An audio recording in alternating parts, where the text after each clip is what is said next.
Kanyongo pe na fia Mwana umeka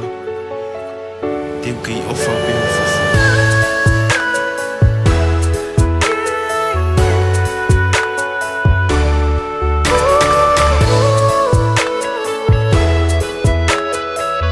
Tokos for life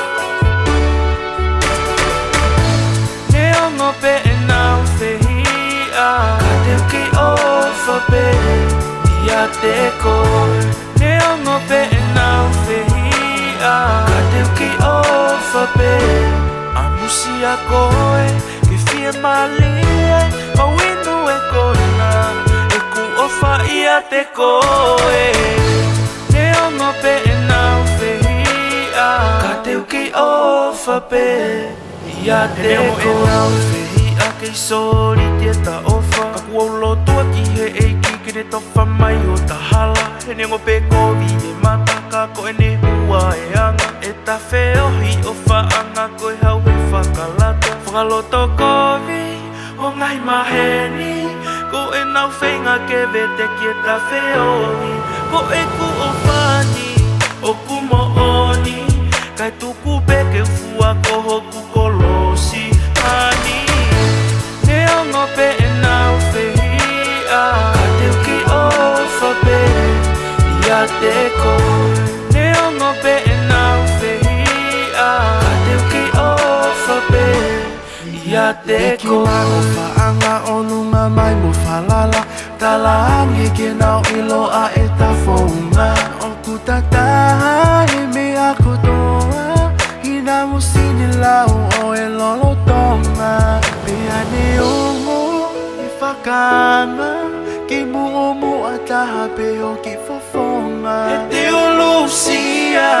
ki kaulanga Na amo mate Talatu i kai tene lawa Neongo pe e nau whihia Teu ki ofa pe Ia te koe Neongo pe e nau whihia Teu ki ofa pe Ia te koe Ia kwa uia koe haua Halaha me a te uma uka ko e ku o wha Ke tau ni ma au i kai ko hanga lau He koe mo oni o whaanga he ko koe pe mua Kai me a pango se te masiva Whenga ta a holoto ke whakatori a whakaloto loto o ka inga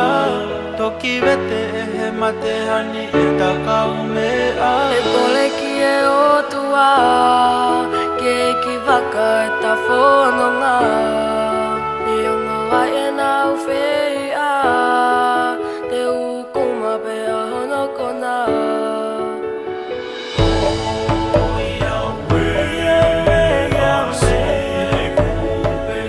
Asi e kupe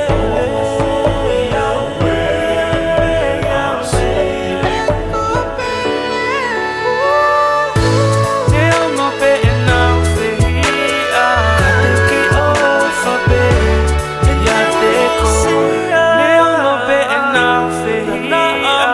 Teu ki ofa pe Ia te koe